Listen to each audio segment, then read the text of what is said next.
Good morning and good afternoon to our friends in Europe. I'm Alina Polyakova. I'm President and CEO of the Center for European Policy Analysis, or CEPA, coming to you from our headquarters in Washington, D.C. And I'm so pleased to welcome all of you today to our discussion on France's digital agenda ahead of France's presidency of the Council of the European Union, or shorthand, the presidency of the EU. Over the last years, the European Union has, of course, made regulatory policy of technology a cornerstone of its digital decade agenda. And there have been several major initiatives that could transform digital services and the broader global tech sector, because everything that the Commission does on tech regulation becomes global policy at the end of the day. And we saw this very clearly over the last several years with the GDPR. The current initiatives, the so-called DMA, Digital Markets Act, and the DSA, the Digital Services Act, are moving very quickly through the EU legislative process, with key approvals occurring before the end of this year. France will take over its EU presidency starting on January 1 from Slovenia, and it has signaled that it aims to make passage of these key digital proposals a milestone of its presidency, while at the same time wanting to promote its own French national champions in technology. On top of everything that's been happening in Europe, transatlantic cooperation in digital policy has also picked up at a rapid pace. Just this year, we saw the establishment of the US and EU Trade and Technology Council, the TTC, and now that has spurred into action at least 10 core priorities on semiconductor fabrication, platform regulation, trade, climate, and other topics. So needless to say, there's a lot for us to discuss today. And I can't think of a better group than those that we've gathered here today to be my co-panelists and speakers for this conversation. We have joining us today from France, Paris, Stéphane Distinguin, who is the founder and CEO of Faber Novel, which is a French digital products and services company and a leading tech company in France. Thank you for joining us, Stéphane. Welcome. And I also have joining us from Paris, Alice Panier, who is the research fellow and the head of the Geopolitics of Technology program at the French Institute of International Relations, or IFRI. So thank you so much, Alice, for taking the time as well. And last, but certainly not least, Alexandra Reeve-Givens is the president and CEO of the Center for Democracy and Technology, and has been closely following and working on the TTC agenda and what we can really achieve as a transatlantic community. So Stéphane, Alice, Alex, thank you so much for joining us for this discussion. So Stéphane, let me start with you. We don't often get to hear the tech perspective from a French technology company. From sitting in Paris, having been on the industry side of all the regulatory issues that we're discussing, I want to start with you to kind of give us a perspective on where you see the upcoming trends for the French technology industry. How do you see that developing over the next several years? And do you think that French industry and the French regulatory agenda are speaking the same language? Okay, first, thanks, Alina and CEPA. I'm very, very happy to be with you today, and to have the opportunity to share my views and to answer your questions very, very directly. It's going better and better, but it's still a lot of work to do, but we are working hard. So please let me start with a flashback. When I met Philippe Voivodich-Medic at CEPA, that was almost 10 years ago in DC.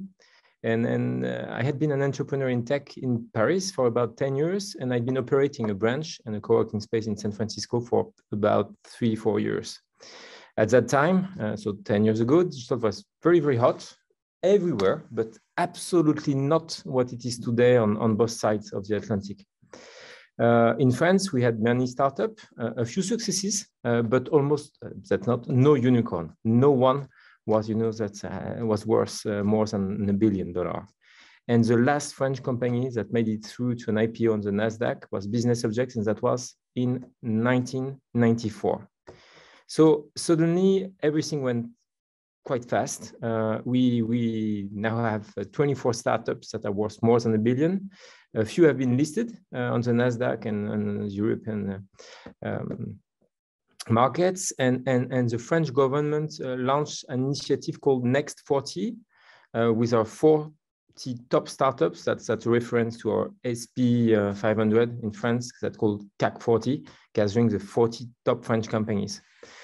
Now venture capital is pouring the tech scene. And when I compare to the situation we knew 20 years ago, no entrepreneur in France can say anymore that she or he can't raise money because venture capital is not available. VC come from all around the world and are now looking at our startup here in France. And France is a lot Paris. It's about maybe 60-70% of the whole startup scene. And there is a really intense and positive competition between VCs. And to be honest, that's a blessing for entrepreneurs and their companies.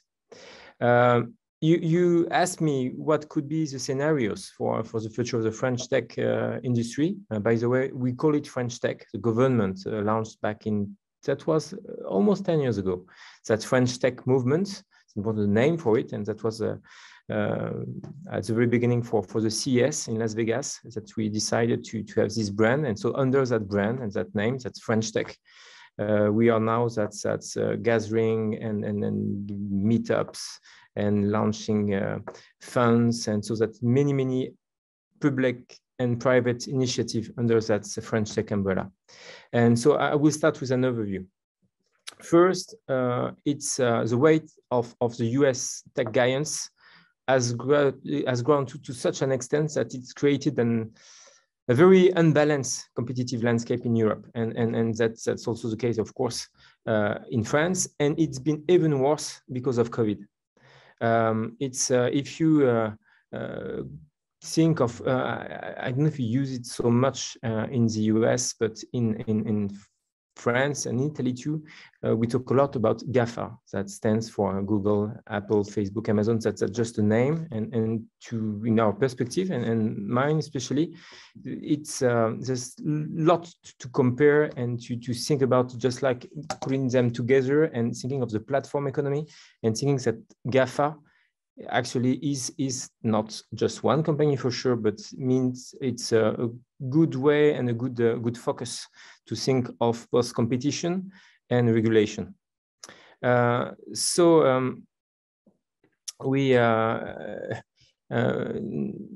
you compare that's GAFA and you add Microsoft and to our very first European companies, just like LVMH, Nestlé, Roche in the life sciences, ASML in the microprocessor, or L'Oréal, it's 1 to more than 10 actually in favor of the American big techs.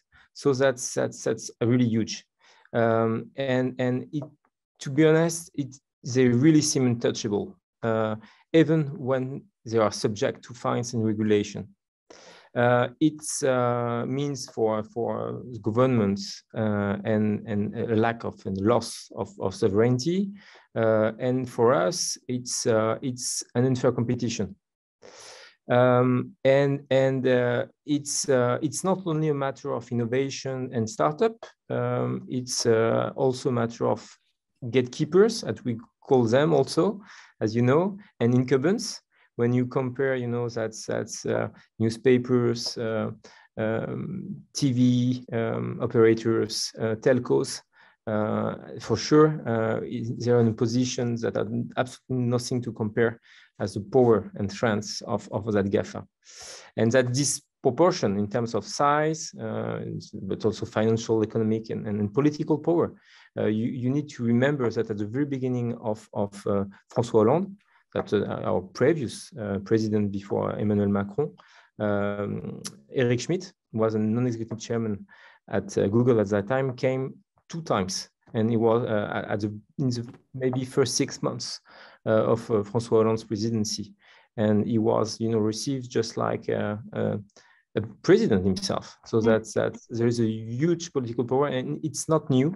but it's really, really bearable, and now it's everywhere, and we are very well aware of that disproportion.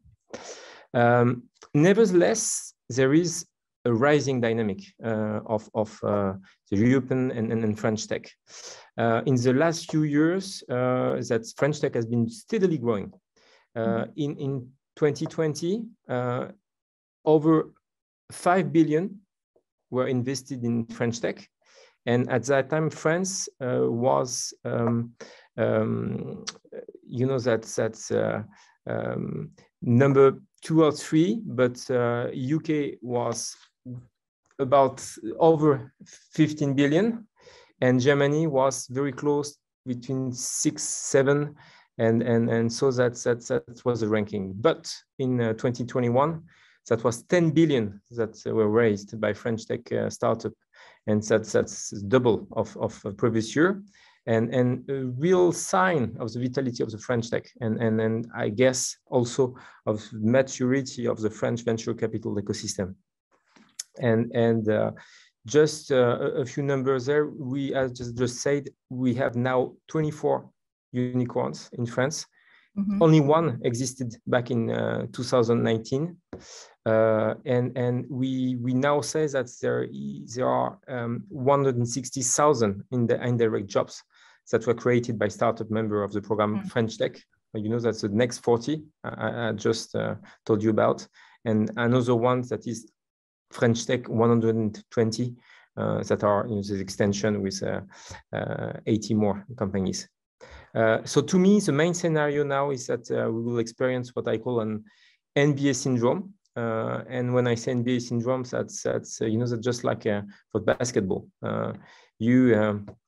The championship is in the US, but in the rest of the world we play basketball. But the thing is that at the end of the day, that's all that the kids that would dream of playing basketball will dream to play. That's for a US team.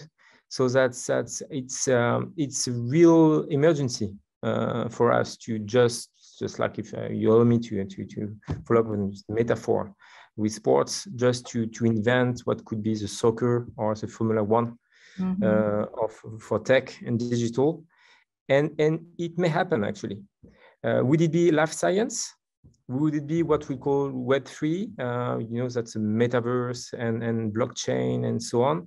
By the way, Meta, Facebook parent company, just opened its R&D department for VR in France, but it's not there yet. And if we move in France much faster than before, I know that some other countries and ecosystem move maybe even faster in the US and in Asia. And you need we should never forget that the recovery plan for France is only the half of Samsung, and that's only one company I'm talking about. Innovation plan for the next 3 years. So let me just jump in here, because you just laid out a lot for us to get into. So I just want to follow up on some of the things you said and gather some of the perspectives, and then come back to you to continue this conversation. This was absolutely fascinating. The trajectory you just described in France, in terms of where the French tech is heading. And I think two things jump out at me, and I'd love to bring you in, Elise, to comment on this as well.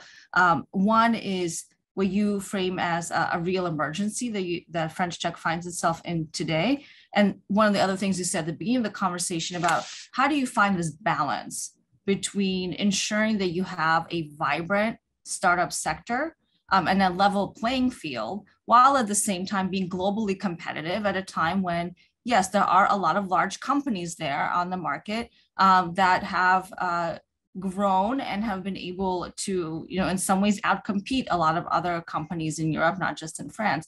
So the level playing field, I think, is a huge question that is very much on the minds of regulators and policymakers as well in Paris, but also in Brussels. So Elise, I want to bring you into this conversation. There's a lot of interesting dynamics that Stefan just described in the industry. I'm curious to hear your take about where the current thinking is in France on tech policy. Because I find in Washington, we often speak different languages. What I hear Stefan saying is all about how do we hit that next big wave? How do we continue to grow? How do we continue to have a level playing field? How do we continue to produce unicorns? How do we do that? What is that next step? And then policymakers are often much more concerned about competition from China, competition from the United States. And how do we square the two? And where do you see French policy thinking on tech issues today? Elise, please. Thank you, Alina. Thank you for the invitation. Actually, I think the two aspects that you laid out are intrinsically linked, both in reality and in the strategic thinking and sort of tech policy thinking in Paris and in Brussels, and I think in Europe more generally at the moment. And I think it was interesting actually to hear Stefan give a sort of a bright overview, like a positive overview of the evolution of the French tech ecosystem, because we tend to have such a gloomy, mindset and picture and idea of the trajectory. So I think that was really, really positive. But I think indeed there is still a lot of work to do, and I think the political decision makers in Paris and again in Brussels are really hard at work. I think the upcoming French presidency of the Council of the EU indeed is a good moment to sort of ponder what's the French view and how does it fit within the EU agenda. And I think there is a real linkage between the two. They really go hand in hand. And I think considering that we're also right at the middle of the EU's mandate, of the EU Commission mandate, that started in 2019, it's really when things are starting to take real shape. And Stefan mentioned the DSA, DMA legislation that's, the French hope to see sort of validated and voted over the course of the first semester of 22, when it's going to have the EU presidency. And there is going to be also a lot of work on other data-related EU legislation, because that's where the minimal level of sovereignty has to apply, because it's all about, in the end, it's all about digital sovereignty, which is this overarching policy that includes some internal aspects and some external aspects. And on the internal aspects, there is how you regulate your market, your digital market within the EU. There is how you protect your data, and then there is also, going hand in hand with this, how you develop European players, not only startups, but the real challenge is not about startups. It's about scaling up and having, companies that are able to compete globally, indeed, as you suggested. And I think that's going to be one of the priorities of the French presidency. And I think we don't have much information about it yet, but it looks like the Élysée is going to sort of come up with a plan about scale up Europe, some mechanism to try and build on the existing, funding frameworks and investment frameworks that exist within Europe, and that so far allow to support startups to some level, but do not necessarily, because we lack some venture capital, even if there's been improvements, as Stefan was suggesting, that there still needs to be an efforts made, because the private sector in Europe is a bit weaker indeed in terms of the overall size of its capital compared to the American one, as again Stefan was suggesting as well. There is a 1-to-10 ratio, so you need to have maybe to come up with instruments to try and help this scale up. So there is that,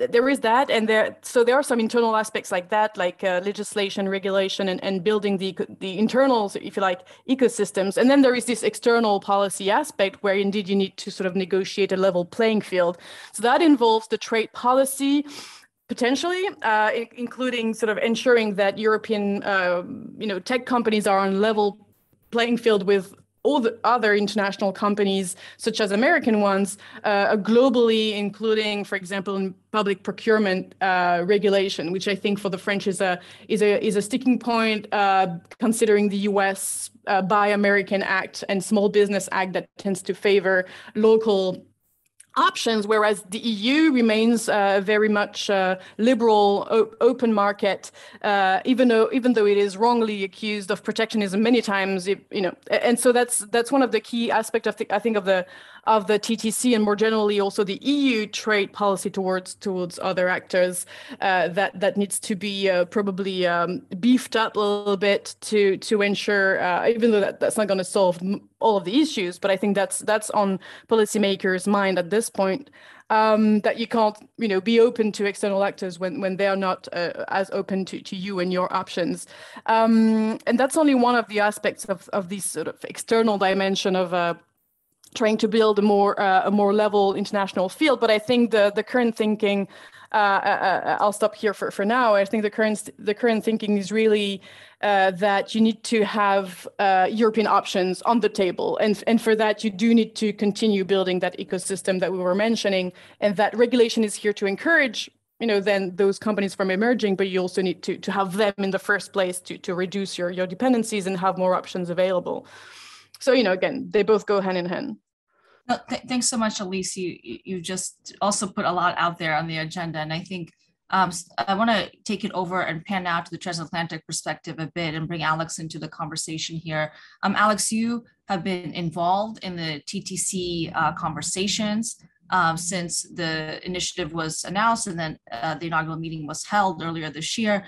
I'm curious to get your take on kind of the private sector view, the industry view that Stefan has laid out about where French tech industry is heading, but more broadly, Elise already mentioned the TTC and transatlantic cooperation. And I find that while we may be aligned as Europe and the United States on the basic values and principles of what we want to achieve in the global tech regulatory sector, we are still very divided as to what's the best way to do that. And in recent, I think, weeks, I've also seen more critical statements emerge from the US government when it comes to the DMA in particular. I think the DSA is a slightly different category. And we're also hurtling towards a regulatory agenda in Washington. So how do you see the areas for positive cooperation within the TTC or the transatlantic space more broadly? And where would you see the kind of the greatest divisions or challenges still? Yeah, so you teed that up really nicely. And I think what's so interesting is that we are right now seeing a whole number of fora where this increased coordination is happening, or there's hope that it will happen. So the TTC is obviously one big piece of this, but we also have, for example, the Summit for Democracies that is coming up next week. We saw earlier this week the G7 competition heads gathering and releasing statements about shared approaches. And then Commissioner Vestager will be in DC next week, visiting with US competition officials as well as heads of other departments. So there's a steady drumbeat of visits and conversation, all of which I think is to the good, even if, to your point, those conversations don't always go very, very smoothly. When I think about this, I really think about three different opportunities that we can get out of this increased transatlantic conversation. One is the table stakes, the very simple basis of learning from each other. And you can see why this matters in things like the TTC statement about what they want to do on AI and the risks of algorithmic decision-making. There, both in the US as well as in Europe, regulators are dealing with really hard questions around what meaningful auditing looks like, what standards we want for explainability and accountability. And there's technical work that goes into that, where both countries are just learning fast to try and keep up with industry trends, and we can benefit from that cross-fertilization of ideas. The second one is to ensure alignment. But when I say alignment, it doesn't mean that we have to have identical policies on both sides of the water. I think it's okay that there can be a healthy dialogue, as long as lawmakers keep in mind that for many transnational businesses, they're going to have to be complying with multiple sets of regulations, and we need a system that works. We need a system, I'm a consumer advocate, but even so, I believe we need a system that works well for businesses. We also need a system that works well for consumers, where you can have uniform expectations, and we don't feel like some people are being privileged over others based on where they live. So there, the alignment is really important to make sure that as we approach these questions and people do it with their own jurisdictional domains, they're not completely at cross purposes with each other. It's possible for there to be real dialogue. Then the third area that I think is truly important, and this is one where it's not always smooth, is that we can benefit from a shared discussion about how to ensure that our regulatory approaches are grounded in democratic values and human rights. And the reason that that conversation is sometimes bumpy is that that's a really easy talking point at a high level, but doing it in practice is really quite challenging. So as we grapple with questions like mis and disinformation, how to respond to hate speech and harassment online, we butt up against hard trade-offs. And what we need is to think about the way for democracies to navigate those questions. So how do we distinguish for the way that repressive regimes around the world are addressing some of those questions? How do we address online harms, but do so in a responsible way that still allows the free exchange of ideas, protects human rights values? Another good example is that in the rush to promote competition, which is truly important as a consumer value, we need to make sure that we're adopting policies that work in practice, that still protect people's privacy and security of systems. And so here, I think there's a real benefit in regulators from both sides actually holding each other accountable to that North Star, saying, okay, how do we go beyond the talking points? How are these practices going to work? How are these policies going to work in practice? And together trying to think through some of those hard challenges. Well, thank you so much, Alex, for pinning us out. And you bring up a couple of different issues, and I'd love to get Stefan and Elise to respond to what you've laid out. I think in particular what jumped out at me from what you just said is this need from the private sector perspective to have clarity on what the regulatory environment actually is. What are the rules of the road? And what we're seeing now, as you said, is kind of this more of a patchwork approach emerging. Elise had mentioned digital sovereignty, which of course had been part of the framework for France's agenda. But to some, when we hear the term digital sovereignty, we think about, well, what is the difference between that and a splinter net or fragmented internet, right? If we're all going to be working towards whatever digital sovereignty actually means in practice, how does that actually ensure a free and interoperable and a democratically aligned online space? And I want to bring Stefan back in. We haven't actually mentioned China. I find it very fascinating that we're having these discussions about competition and how do we ensure growth in the tech sector. We often talk about, of course, large US companies who are very active in that sector, but we haven't mentioned China. And of course, China is one of the key areas where I think as European policymakers, and certainly in Washington, it feels like it's China, China all the time on everything.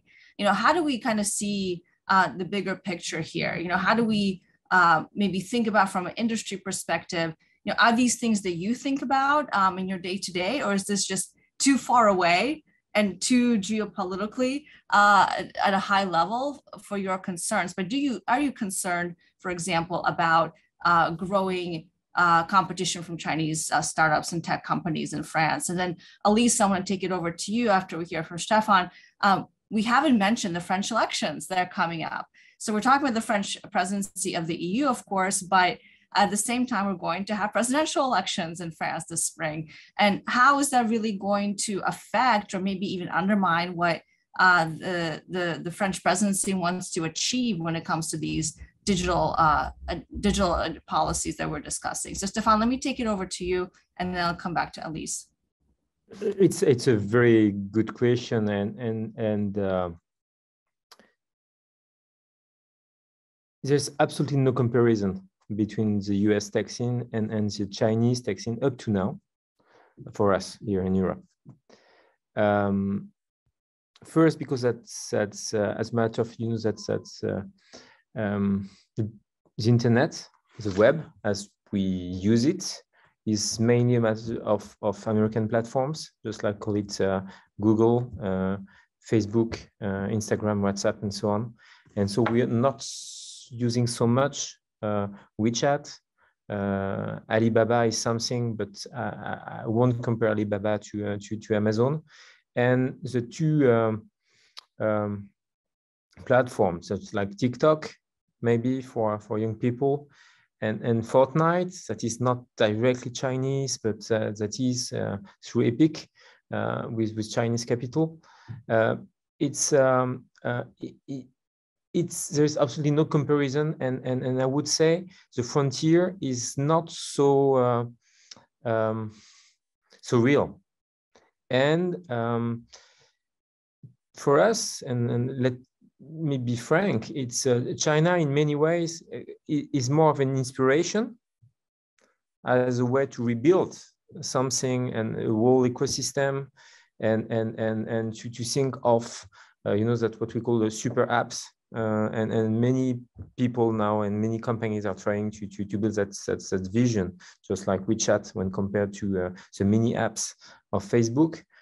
So it's something that we look very much into, and I guess that's what's happened since last year with Alibaba, and then with the regulation that Chinese government, let's call it that way, decided for its own startup. In a way, makes them maybe a bit more challenging or frightening than what we feel and what we and the way we have to deal with the GAFA again. So that's my answer.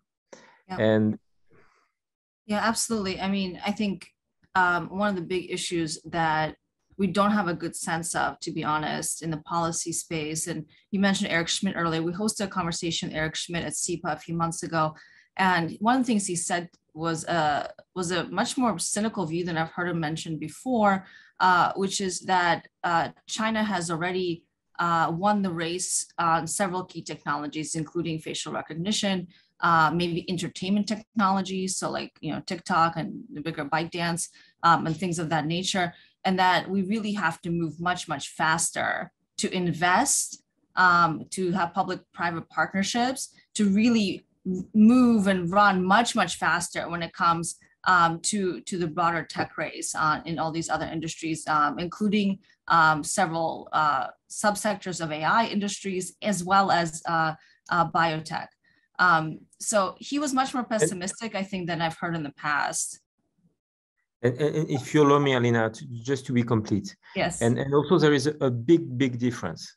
One is that when you think of Huawei, for example, and I'm not talking about Alibaba or WeChat, that's here in France, we were very aware of what was happening, and I was the chairman of the biggest French digital cluster for about 10 years, and had calls from officials saying that we should pay a lot of attention to Huawei and be very cautious about, and that was about 10 years ago. So, and that's absolutely not what was the case with Alcatel and Lucent, for example, that merged. And so that's the position is that we were, that's not compatible from the very beginning with the Chinese tech. We were, that's cautious. We were not with Google that we loved so much for so long. Interesting. Thank you, Stefan. We have a couple of minutes left, and I want to come back around to Elise and Alex. Elise, we mentioned the French presidency. We're also talking about the China policy. Where do you see, France heading with the elections coming up? I mean, do you think Macron gets reelected? I mean, that's an unfair question to ask right now, but what's your thoughts? What are your thoughts on how the presidential election will affect the priorities coming up? Right. So I won't make any bets on the outcome of the election. As things stand, it looks like Macron is most likely to get reelected, but the campaign has not started yet, and we haven't even learned yet the name of his Républicain, so the conservative right opponent.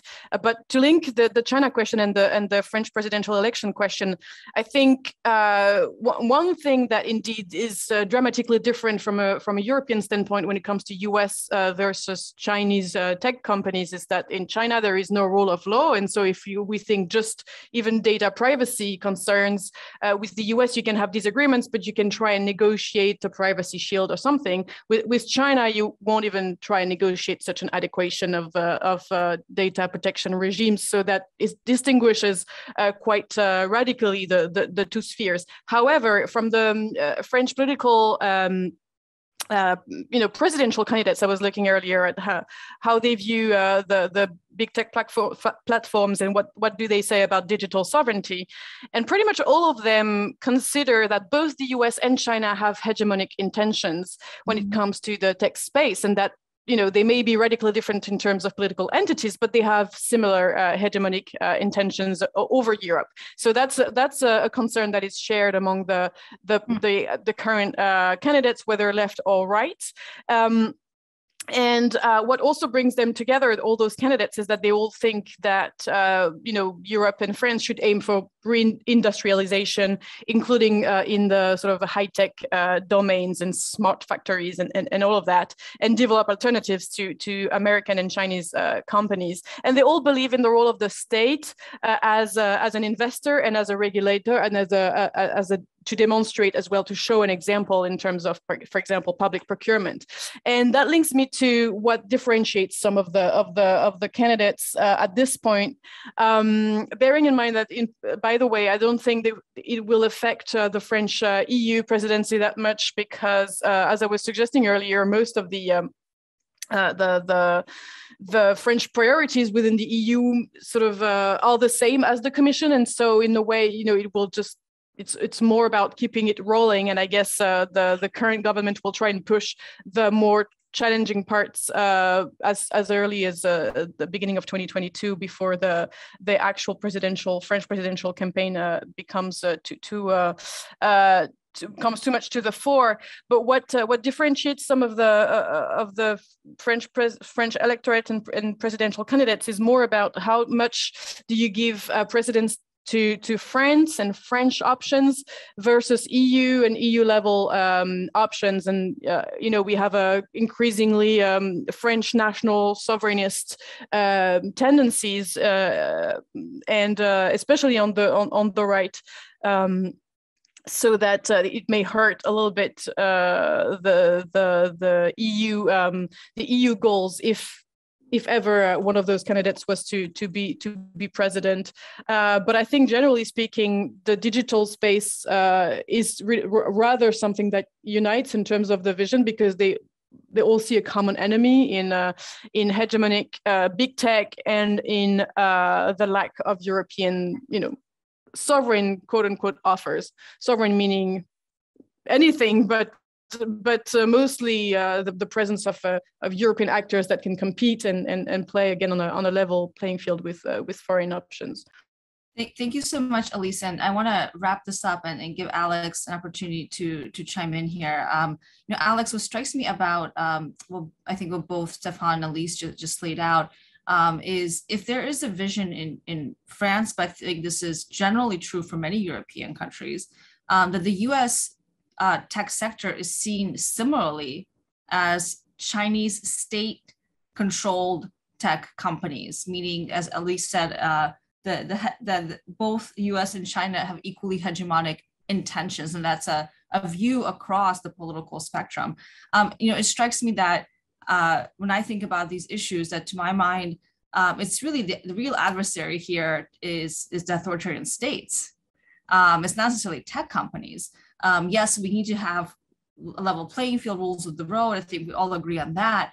But are we really misnaming and mislabeling what our real conflicts here are? And so I want to ask you to talk a little bit about how do we actually collaborate? We hear from the EU, of course, and from Washington that both sides want to work together, but it's not clear what's actually on the table in practice, given everything we're talking about, given where France is, given where many European countries are, as Alice just outlined it. So can you tell us a little bit more about where you see the actual substantive areas for cooperation, even if we're still divided on the bigger vision of who is the quote unquote real adversary here? What are we really trying to achieve? So where can we actually work together? Yeah, I mean, I think it does a disservice to the reality in America today if we do tie it too closely to what's happening in China. I mean, it's clearly very different circumstances, and the US government has been clear that it also wants to take regulatory steps to address some of the major concerns raised by online platforms. Is it hard to do it over here? Yes, for sure. But it's not simply it's not simply a result of kind of political dysfunction. It's because these issues are really complicated and they involve very hard trade-offs of very important fundamental values like privacy, like the freedom of speech, and how you reconcile those tensions.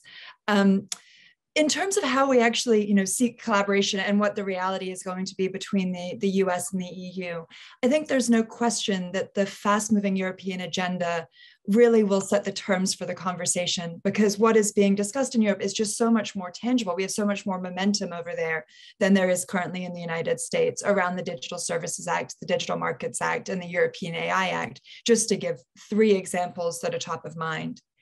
Each of those have some form of equivalent in the United States, but they're more nascent. So there are bills that have been introduced with similar ideas, some that are starting to get momentum or have even been voted out of a committee, but haven't made their way, obviously, through the full legislative process yet. And we should note that we're coming up on a midterm election year in the United States, and legislation just takes a long time to pass. I do think that there's going to be a real conversation, the one that's happening now, around the substance of the DSA and the DMA, and that prompting conversations in the US about how the Biden administration really feels about these questions. In a way, the TTC and other conversations are actually calling the question for the Biden administration when they haven't actually weighed in specifically on some of the US bills that are pending on these questions. So that's one really important area for dialogue. Another crucial one is on data privacy, how both vis-a-vis companies, but also vis-a-vis the government. So there's the backdrop here, of course, around the Privacy Shield negotiations, what's happening in the wake of the Schrems II decision, and what that means for US government surveillance and what modifications might be available, which is a really important conversation that US advocates have been calling for a long time. There's the conversation around AI auditing and explainability. I mentioned before how I think there can be real technical cooperation there and sharing of ideas. And then, of course, this big picture conversation around ways to deal with online mis and disinformation. And there are kind of the technical conversations around what content moderation should look like, the mechanisms that are being developed in the DSA. But then there are also more kind of accessible approaches that can and should gain traction in the United States. So how do you support local journalism? How do you create better online civic spaces? What are the interventions that help platform accountability through research or access to data? Those are all suggestions that raise fewer existential questions for Americans about the tension between free speech and addressing harmful online content. And there's really a ripe ground for looking for positive, affirmative solutions there that can help address some of the harms that we're worried about. So I hope that that leads to helpful dialogue as well. No, thank you so much, Alex. I think often these conversations ends up being a bit depressing. So I'm glad that you brought in some positive agenda here as well. And we started with a positive take from Stefan as well. I want to thank you, Stefan, Elise, and Alex for joining this discussion today. I learned a lot. It was absolutely fascinating, and remains to be seen what happens in the months ahead, but certainly this is an issue that will continue to be part of our lives and part of the broader policy debate. So thank you so much for joining us today.